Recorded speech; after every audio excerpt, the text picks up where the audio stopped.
organized crime tore through the suburbs of Chicago, leaving violence and corruption in its wake. Prominent officials were seduced by greed and power, doing whatever was necessary to protect their interests. Everyone was on the take. It would fall on the FBI to weed out the corruption and to find the killer of an innocent woman.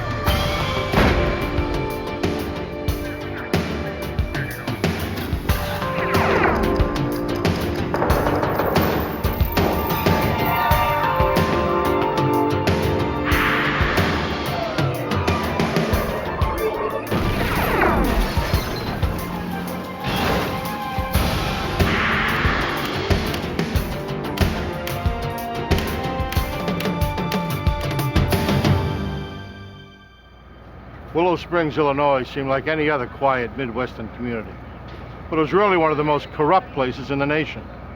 This tiny village nestled just outside of Chicago was in the hip pocket of organized crime. I'm Jim Kallstrom, former head of the FBI's New York office. It was only a matter of time before corruption led to assassination and conspiracy. To end it required a federal sting operation of astounding complexity.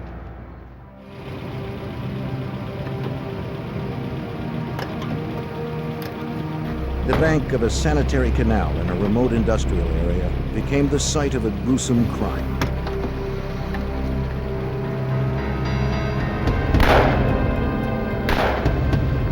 The killers were quick and thorough. Nearby, 2 police officers were out on night patrol. When they heard the shots fired, they became alarmed.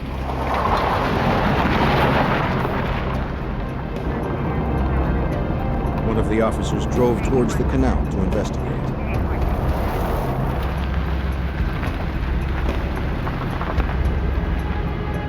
He found nothing as he searched the desolate area.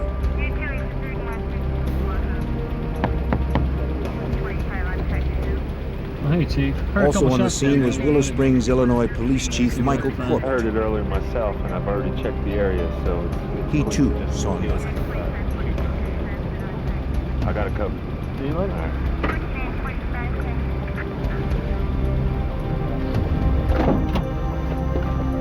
The following day, a prominent local attorney called police to report that his wife was missing.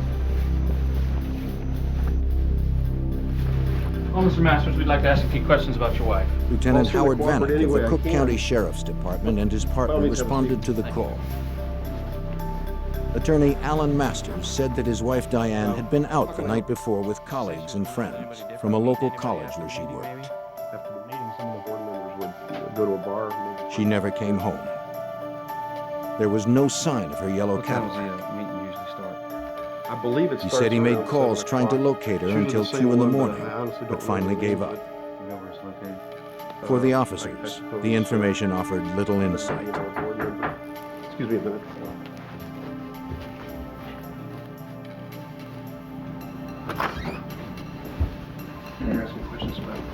Lieutenant James Keating of the Cook County Sheriff's Department joined the officers. Yeah, by all means, you can sit down. Sir, we were just asking Mr. Masters questions about his wife's disappearance.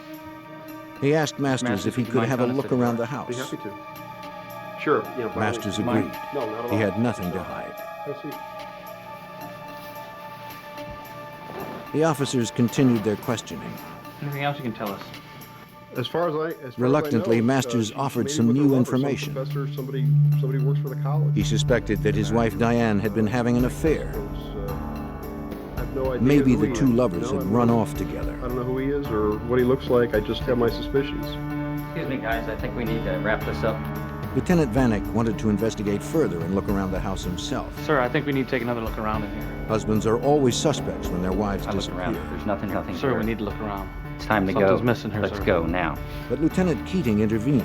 He Sir, wouldn't procedure allow is it. 2 investigators always check out the scene. In his I mind, think it's everything time had to checked go out. now. Let's Sir. go now.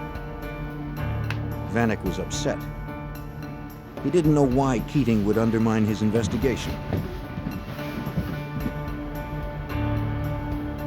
Outside, Keating confronted Lieutenant Vanek, telling him to back off. No As far as he was concerned, Masters was not a suspect. But Vanek didn't buy it, and he let Keating know.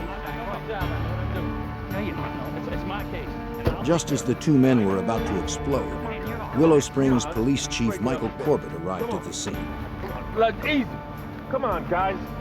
Supposed to be on the same side. Come on, man. Keating would have the final word. Hey, Vanny, you're off the case. Forget it. You're off the case, man. You got that?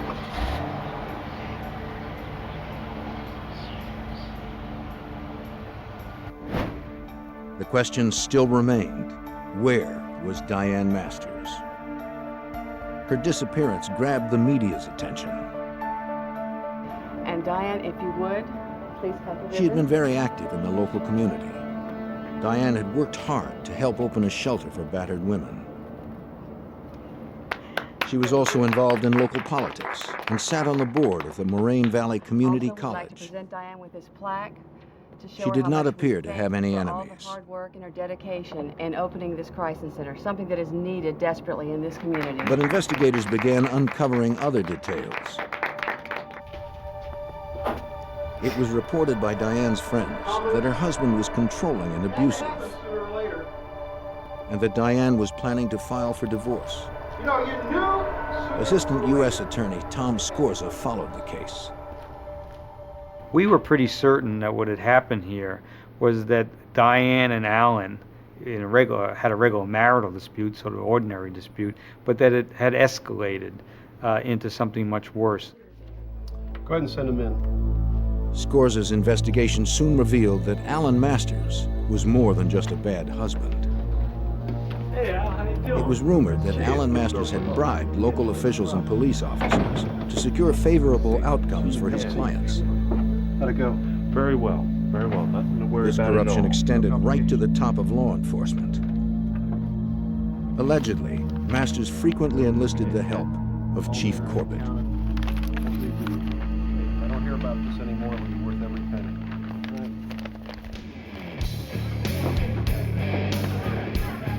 It was also rumored that Masters and Chief Corbitt were involved in safeguarding some of the Chicago mob's betting and prostitution rings, which were run out of show clubs throughout suburban Cook County.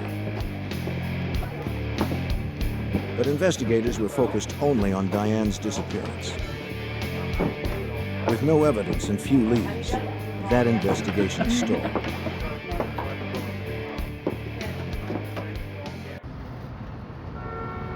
Unaware of Alan Masters or his wife's disappearance, the FBI had already begun an independent investigation into the mob-controlled rackets of the Chicago area. U.S. Attorney David Stetler worked with the FBI to help unravel the prostitution operation. Okay, thanks. At that time, there were a number of topless, bottomless joints that one could go to, and many of them were undercover fronts for prostitution. So you could go in, you could watch the naked girls dancing on the stage, and for a price, you could retreat to the back, either to a booth or a back room, and engage in one form of sexual activity or another with the dancers. The club owners knew that their customers would spend more on drinks and prostitutes if they could use their credit cards. But the patrons were reluctant. They did not want bills arriving at their homes or businesses with charges incurred from nightclubs with seedy names. The club owners found credit card transaction companies that were willing to process the charges using false but respectable business names.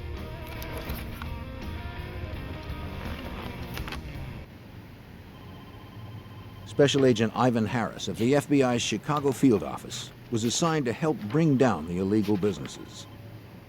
The scam was using various companies in order to launder credit cards through their business to make it appear that businessmen were actually eating at a restaurant or using a limousine service to incur the charges when in fact they were charges for prostitution. Larry Wright was one of the credit card transaction company owners. Wright would pick up the week's transactions from the clubs and process them through his company, National Credit Service, or NCS. really working well. One of his clients was a club owner named Joseph Marin, whose club was a front for a mob-controlled prostitution house. Wright wanted to expand his own operations. He approached Marin about setting up an illegal betting club. Yeah, she's nice. I had a chance to really interview her. Marin was willing to help out the man who made him money. Yeah, she's still here. She answers to me. Wright would first need to pay protection money to local police in order not to be exposed and arrested. You feel pretty confident? Marin was the man who could arrange that protection.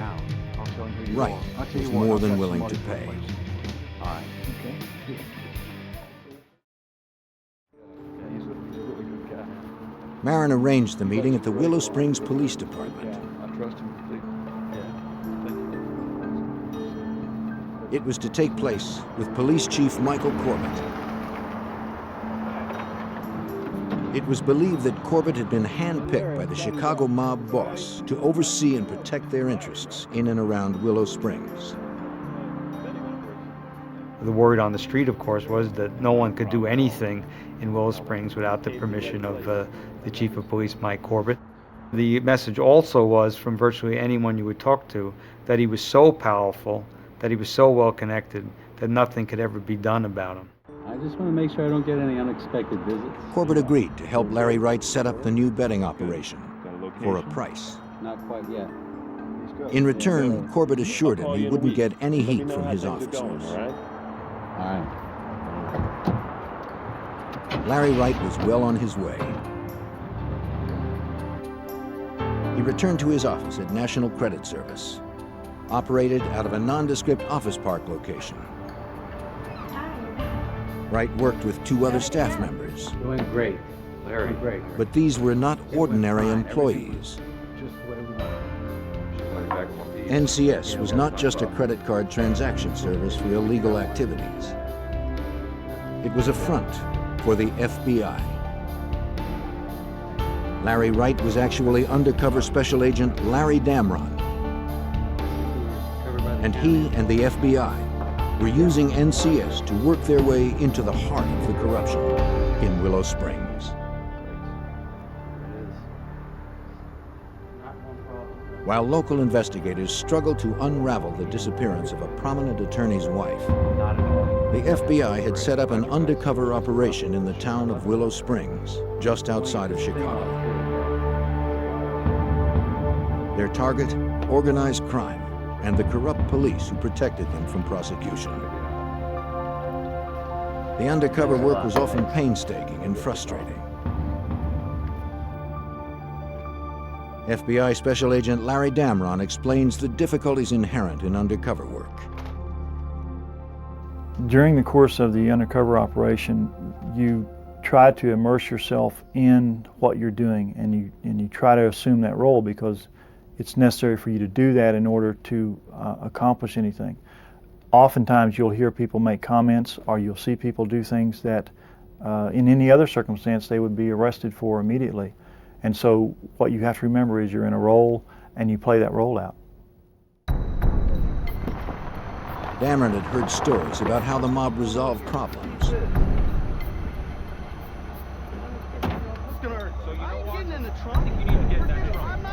They were swift and violent, and their signature was unmistakable.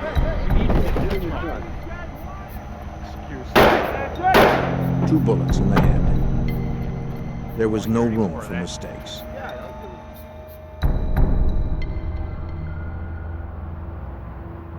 Victor Spilatro, a player in Chicago's organized crime, approached Damron at NCS.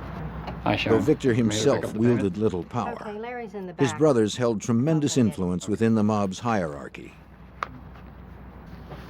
Damron was starting to move into the center of the violent Chicago underworld. The Spilatros were one of the best-known names of mobsters in Chicago. The older brother, Tony, was the boss in Las Vegas. He represented the Chicago outfit for their interests in Las Vegas. Had been a prominent figure and had been widely mentioned in the paper as having been involved in murders and extortions and things like that. Agent Damron quickly developed a reputation as an effective businessman in laundering money for mob operations. Well, we got everything back here that you need. All right, you come on back. Sure everything's all right? Spilatro knew of NCS's activities with the local nightclubs. They were under his control. Really appreciate what you're doing. Good, everything's going good with the business? Yes, it's going great. Well, that's great. Good. He told Damron he would have to pay him a cut to stay in business. I'm glad you appreciate what we do for you. Okay, well, that's really good. Damron had no objection. The level that we had there is we were paying protection to a fairly important aspect of the mob, the Spilatro family. And so that gave us a little bit of status, if you will, but we had absolutely no authority or anything like that in the mob. We were just workers, and our value was we made them money. Agent Damron traveled to a remote hotel where he met with FBI Special Agent Gordon Brooks, who oversaw the undercover operation. To ensure that Damron's real identity was not compromised, the two met infrequently to exchange information. Brooks vigilantly kept tabs on Damron. The investigation was as dangerous as it was complex. Not to worry about things. The agent cautiously moved forward. He wanted to continue expanding the FBI's undercover operations. He used every opportunity he could to sell the idea of opening more betting and prostitution houses throughout suburban Chicago. Even with a go-ahead from the Spilatros, Damron would still need permission and protection from the police. Future. He met with nightclub owner Joseph Marin to hash out the details of the new clubs and secure police protection. Larry, how you doing? But there was a problem. Look, I got some upsetting news. What's up? Their protector, Chief Corbitt, had been removed by the Willow Springs City Council under suspicion of corruption. Marin knew another high-ranking law enforcement official who could provide the same protection as Corbitt. Lieutenant James Keating, Cook County's Vice Squad Supervisor. Tell you what, he deals with me. U.S. Attorney Tom Scorza was not surprised by the development. Keating's reputation was well known. Okay, you feel pretty confident about this guy? Jim Keating was a lieutenant in the Cook County Sheriff's Police Department, but if anything, the rank understated his influence. He was a very well-connected officer in a very corrupt department. He had connections with people of higher rank who were also corrupt, and so he was a key figure. With Corbitt out of the picture, the FBI shifted their focus to Keating. Damron met with him at a restaurant outside of Willow Springs. It allows me to really concentrate on my job. Keating said he'd have no problem helping Damron expand his operations. One thing we need to understand is if there's a situation that comes up. But any move Damron made would have to be approved by him. I make the decision when something goes down. He warned Damron to play it straight with him and his people. He told us that the one thing that he wouldn't tolerate was if someone double-crossed him. And he said if that happened, that they'd find us with our legs on one of the streets in the area and our head on another street in the area. As instructed by the FBI, Damron proposed another operation. A club that would be a front for prostitution. Hold on to this. He gave the lieutenant the first of many payments to ensure police protection. Looks like a bonus for the guys, huh? Before he left, Keating said he knew someone who might be able to help him. A lawyer named Alan Masters. Though he had no direct dealings with Alan Masters, Damron had heard the name mentioned by Chief Corbitt. Well, I knew that Masters was a well-known attorney on the south side of Chicago, that he had a tremendous reputation for being able to get things done, particularly in the local court system, and the scuttlebutt was that he wasn't reluctant to pay bribes or to deal with people however he needed to. Damron continued his meetings with his case supervisor, Special Agent Gordon Brooks. Damron needed to know everything he could about Alan Masters and his relationship with Keating and Corbitt. Now, you're in with Corbitt. He's dirty. The FBI and U.S. attorneys quickly established a hierarchy within this ring of corruption. Okay, you're making your way up to Keating? Right. I want you to... Corbitt was the king in Willow Springs, but anytime he had to do something that involved the broader Cook County, he needed to get the permission of Keating. And Keating always had to check with the ultimate fixer, Alan Masters, to make sure everything could be handled at the court level. I can maybe get Masters interested. As the extent of Alan Masters' criminal activity became clearer, the FBI began looking closer at his possible role in his wife's disappearance. The two distinct cases were beginning to overlap, and Damron's objectives were broadening. Authorities call 3 counties still. He was a suspect in the disappearance of his wife. It was thought that if we could develop a relationship with him, there might be something there that would come to light and might be of some benefit to that investigation. Damron learned that Alan Masters allegedly made payoffs to several area judges in exchange for favorable decisions. Now, we need to have that hearing on the Sanderson case. It needs to go our way. Do we have an understanding on that, Judge? Agents speculated that Diane might have witnessed her husband's illegal activity and threatened to expose him. I think we can come to terms with that. Right this way, sir. Now trying to elicit information about Diane's disappearance, Damron continued his efforts to make inroads into the corruption around Willow Springs. He met with Keating several weeks later to follow up on his plan to open a show club. A good manager lined up. Oh, I've got a Again, friend, Keating mentioned that his friend Alan a lawyer Masters friend could that, help. can take care of that. He's a real fixer. Damron took the opportunity to bring up Alan's wife. Keating said little, but then added an unusual comment. The same plan we had with the other one. Probably heard him. Seen him. We talked about Masters' wife turning up missing, and Keating said, well, she turned up missing like the day before the divorce was going to be filed. That was convenient, wasn't it? It was convenient. And chuckled about what a good circumstance that was. Damron was cautious not to probe too far, fearing that Keating might grow suspicious. You've known this fellow for a long time? Yeah, You've known him for a while. I've worked with him before. Sure, he can do. As the meeting ended, Keating handed over Alan Masters' phone number, saying the lawyer was expecting his You call. won't be implicated. I just need them each lined up. I'm going with the same.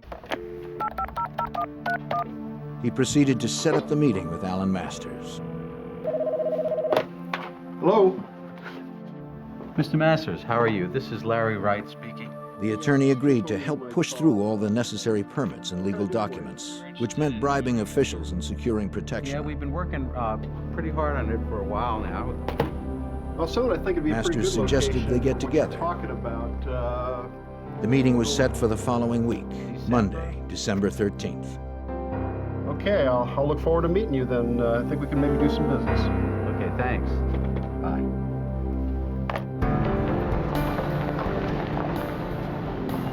Before the meeting would take place, however, a police officer on routine patrol near the sanitary canal area in Willow Springs noticed something unusual.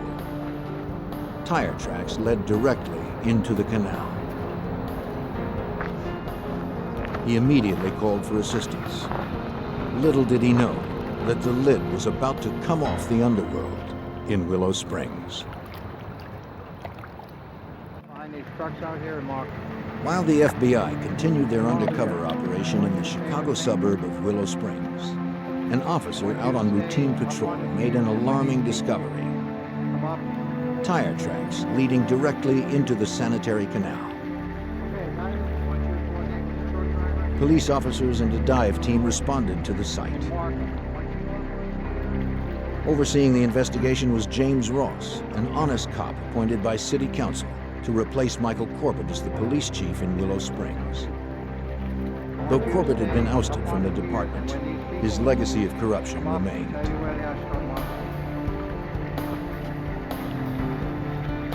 Below the surface, divers found a virtual underwater parking lot. 82 cars lined the bottom of the polluted canal. U.S. Attorney Tom Scorza believed he knew why the cars were there. And who could make a profit by allowing them to be dumped without a police investigation? Those are known as insurance give-ups. People who want to collect money on their car when the car is not worth very much anymore will find a way of losing the car and then reporting it stolen and collect the insurance. My belief was that Corbitt had been the approver of all of the dumping of the cars in the Willow Springs Canal. By nighttime, a third car had been dredged up, a yellow Cadillac. The license plate on the vehicle, DGM-19, was well known in Willow Springs. It was the tag registered to Diane Masters. Lieutenant Keating of the Cook County Sheriff's Department arrived at the scene. Chief Ross was surprised that Keating, a vice cop, had been notified. He asked Keating why he was there. Keating had no response.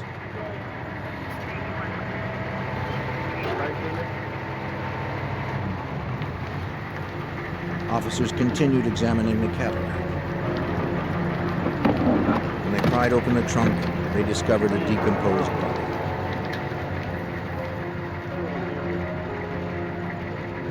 Ross immediately ordered that the car and the body be taken back to a city garage where they could be thoroughly examined for clues.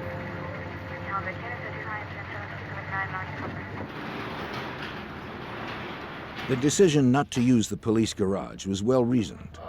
Chief Ross knew this case potentially had far-reaching implications, and he couldn't trust his own officers.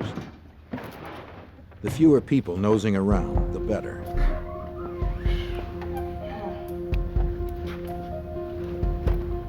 State police began to scour the car and the body for evidence. They found .22 caliber shell casings in the trunk.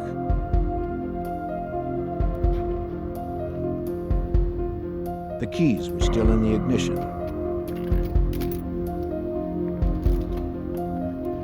Eerily, the watch on the deceased body and the dashboard clock had stopped at exactly the same time, 1:50.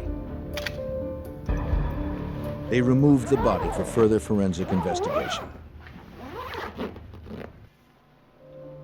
The forensic team examining the body found the skull had been crushed. They also discovered 2 bullet hole entries in the left cheekbone. The bullet fragments inside the skull were removed and sent off to the FBI lab for ballistic evaluation.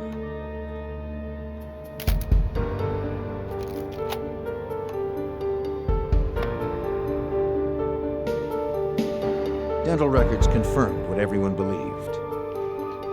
The body found in the trunk was Diane Masters.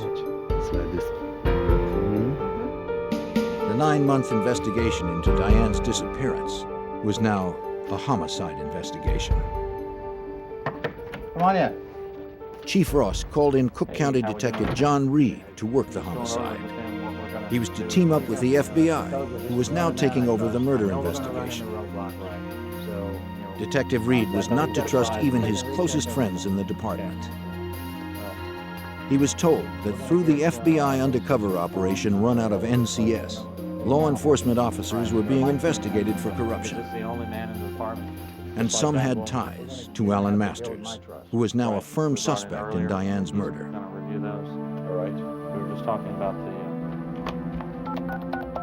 As Agent Harris and Detective Reed initiated their murder investigation, Agent Damron continued his undercover operation.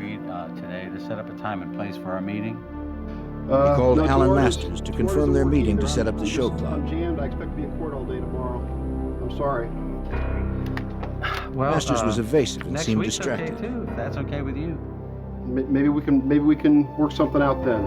Just give me some time. He canceled the meeting. Okay, thanks, Mr. Wright.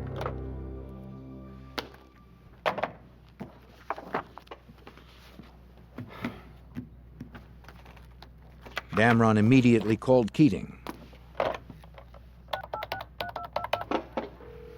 With the conversation being recorded by the FBI, he hoped Keating would explain why Masters was being evasive. No, I was wondering if you had any information on that. As I said, he's pretty busy. How about if you give me a call in 3 or 4 weeks? But Keating was cryptic. Maybe we can work something out then. He instructed Damron not to bother Masters. He had too many problems to deal with. Okay, bye. the new show club would have to wait.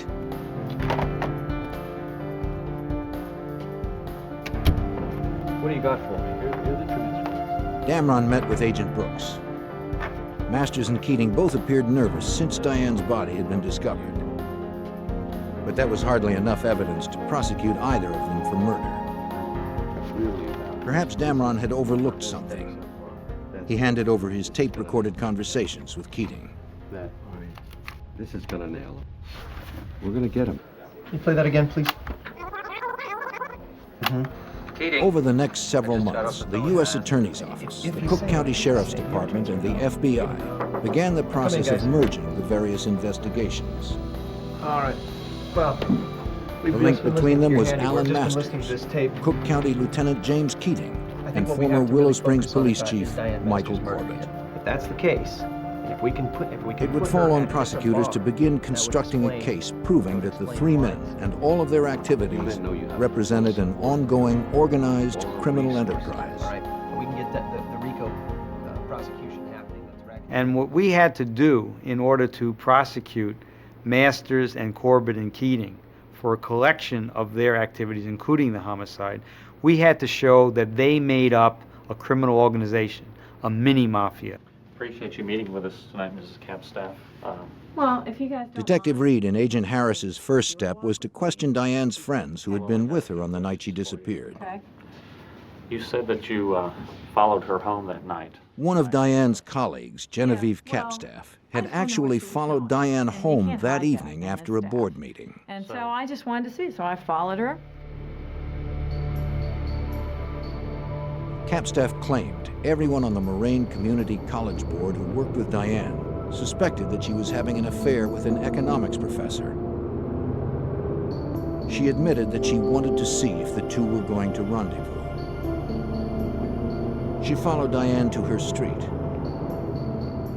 When Diane turned to go home, Capstaff continued on. Is there anything else that you can tell me? Further that questioning might- revealed that all of the community college board members, including Diane, were given a $100,000 life insurance policy as part of their employment benefits. $100,000. Right, yes, but that only covers... The policy specifically stated that proceeds would be paid if a board member died while traveling to and from board meetings. The policy was void when the board member entered their home. That's all, but... We appreciate your Alan Masters claimed Diane never arrived home that night. He was therefore eligible to collect the insurance money.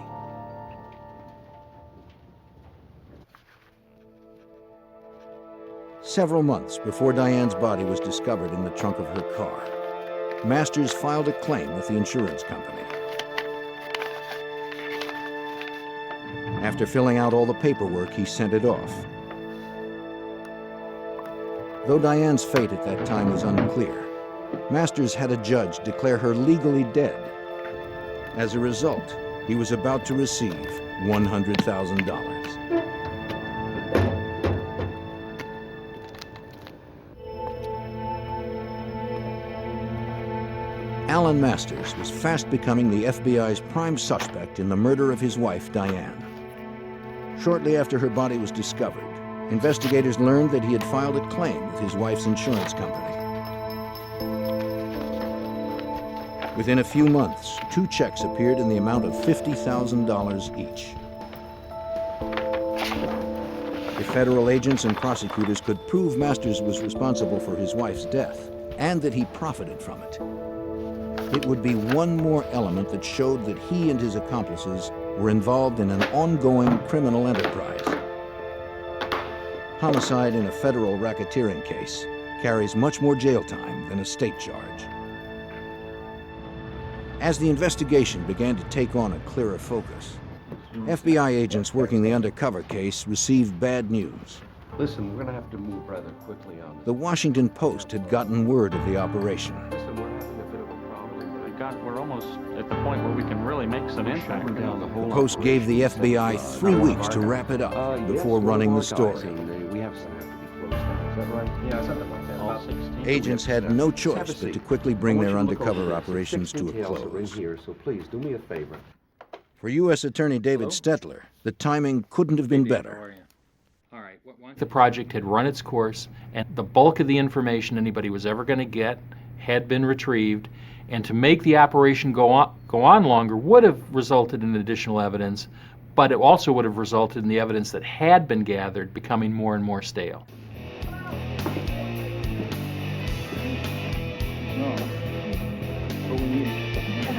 Agents had meticulously pieced together the web of corruption that extended to the nightclubs under mob control.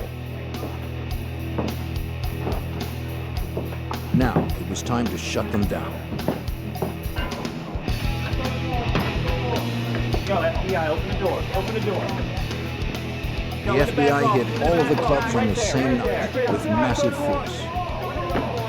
Several hundred officers and agents raided over a dozen clubs throughout Cook County, including those in Willow Springs. Stay right here. Go on in, Pro. Stay right here. Sit tight. We haven't done anything. All right, hands behind your back. This ain't helping anything. Shut up. Inside the clubs, federal agents were able to collect volumes of incriminating evidence.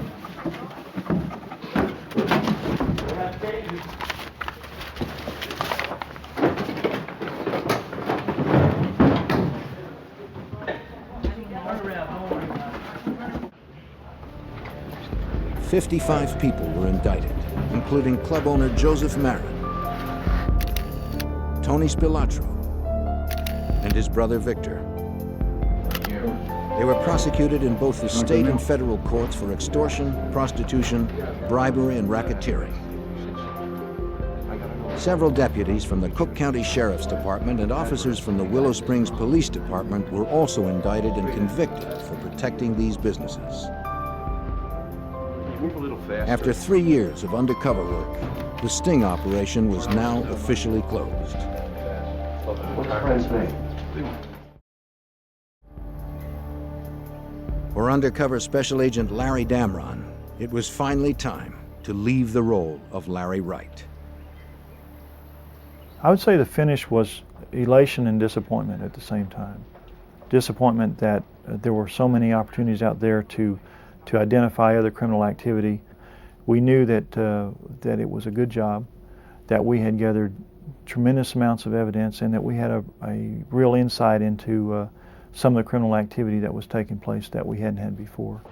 Alan Masters. Local authorities, the FBI, and prosecutors could now focus exclusively on the Diane Masters murder investigation.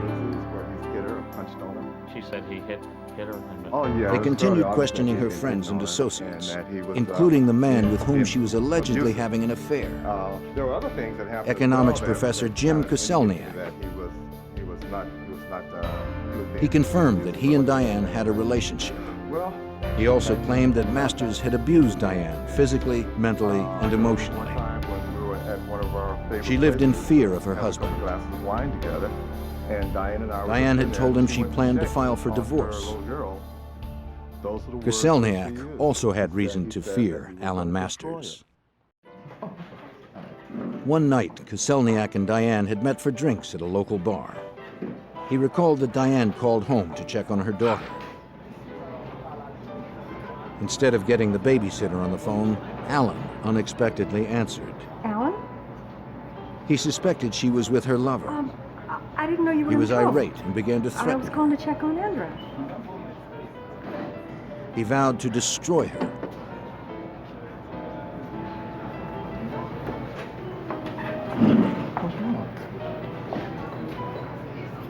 Koselniak said Diane returned from the phone call and was very upset. He went to the bar for more drinks. There, a man suddenly confronted him and began firing off a series of questions. Yes, I did. The man never identified himself. 10, 12 years. What's your name? He asked Koselniak's name and where he worked. Koselniak. Koselniak. Though the man said little else, Koselniak felt he had just received a threat. Stay away from Diane.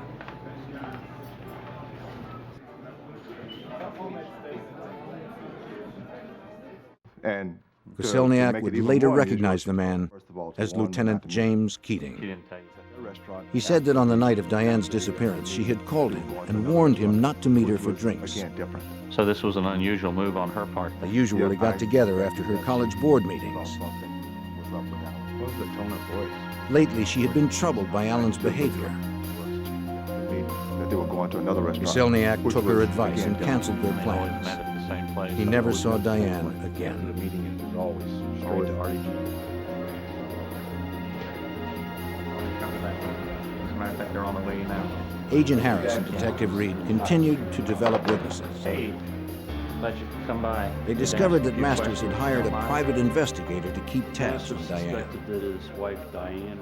We subsequently developed a cooperating individual named Ted Nakaza, who was a private investigator with Alan Masters. Masters had requested Ted Nakaza to place a bug on his home telephone number because he suspected his wife Diane was having an affair. I got a few tapes. Hey, what do you guys got for me? Nakaza told investigators the bug was successful in exposing Diane and Koselniak's affair. Good news. Ted Nikaza played back a telephone conversation, captured on tape, where Diane was talking in a highly sexual way with the boyfriend, Jim Koselniak.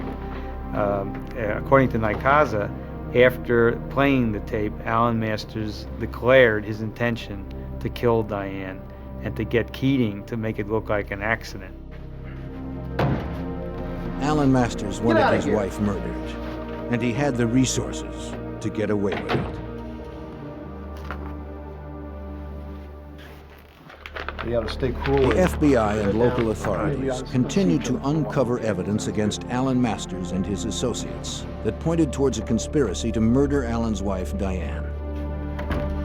Through a private investigator hired by Alan Masters, Diane's affair had been exposed. His wife was cheating. Alan's rage was out of control. Yes.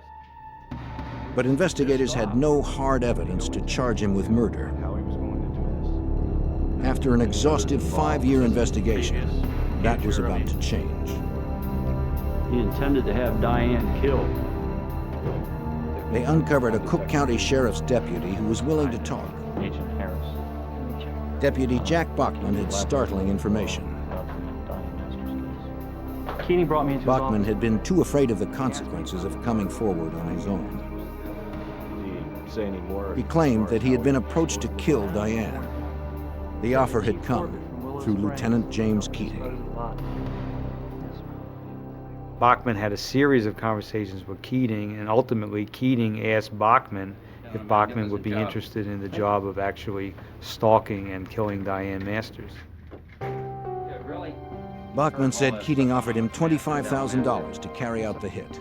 And, Michael Corbitt, the chief of police, had already agreed to dispose of the body. Chief Corbitt over in Willow Springs will help. Bachman declined the offer. No, sir, I'm sorry. I can't get involved in anything like that. No, no, sir. Through Keating, Masters had clearly solicited a Straighten murder. up this meeting we just had, and Well, no, but he did offer me $25,000. This was one of the final pieces Prosecutor Scorza needed to bring an indictment. He said he wanted to eliminate her. I said, what do you mean by What we were able to show is that when Alan Masters decided to kill his wife, he simply was able to turn to the two police officers that he'd already been working with on corrupt activities and criminal activities. And that made the homicide and the planning of it and the solicitation of it, it made it an activity of the criminal enterprise. The pieces had finally come together. And Diane Masters. Investigators put together a likely scenario of Diane Masters' murder. She said she heard something. Alan Masters had found a hitman to kill Diane and her boyfriend when they met for the usual drinks after her college board meeting. However, Diane didn't meet with Koselniak that evening.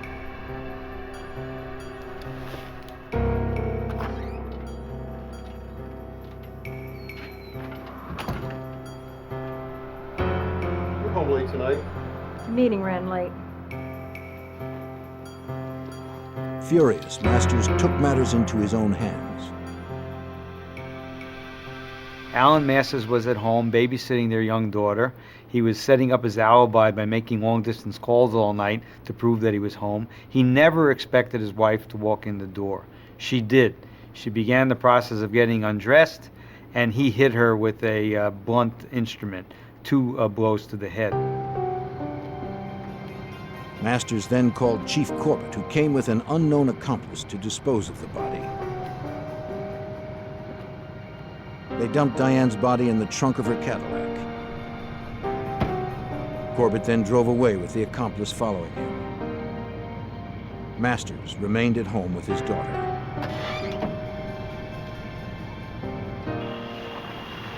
They drove to the remote sanitary canal.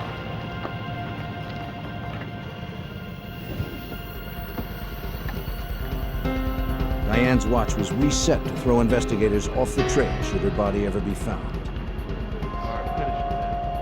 They then fired 2 shots into her head. They wanted it to look like a mob hit. They also reset the dashboard clock to 1:50. Alan Masters made sure that he was on the phone at the time to corroborate his alibi. Corbitt and the accomplice dumped the Cadillac into the canal.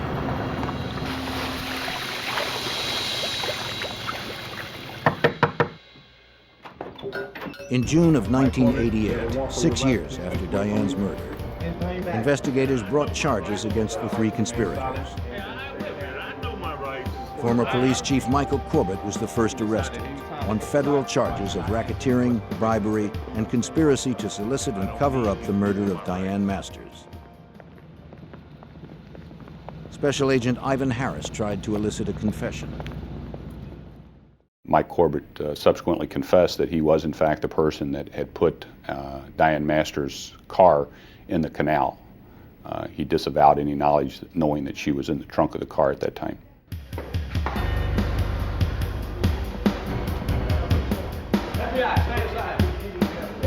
Cook County Lieutenant James Keating was arrested next on the same federal charges. He too denied involvement in Diane's murder.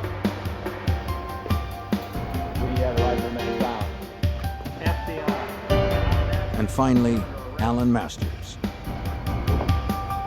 In addition to racketeering and bribery, the indictment against Alan Masters charged that he planned, solicited, and aided and abetted the murder of his wife. If you wish one. Prosecutors would not have enough hard evidence to charge any of the conspirators with the actual murder of Diane. Prosecutor Tom Scorza was able to successfully tie all of their criminal activities together for the jury. Masters was convicted on all counts. Collecting the $100,000 insurance money after having his wife murdered also made him guilty of mail fraud. He received a total of 40 years, effectively to the end of his life. Former Chief Michael Corbitt received 20 years. James Keating was convicted and sentenced to over 30 years. The Masters case was special in my experience because there was no one single piece of evidence proving guilt. What there were 1,000 little pieces that made a mosaic. That was made the case intriguing. It made it very difficult to present. It made it a challenge to present to the jury, but it made a terrific story because in the end the jury could see how one little piece from over here and one little piece from over there made a picture, and the picture was a plot among 3 fellows who had been involved in a lot of criminal activity to do their ultimate criminal act, murder Diane Masters. Watch yourself. The undercover investigation that Agent Damron oversaw, and the work of several other FBI agents, exposed a deeply rooted corruption throughout Cook County and brought it to its ultimate demise. By weeding out these pockets of corruption, the people living in the suburbs of Chicago no longer have to live with the lawlessness that threatened to destroy their community.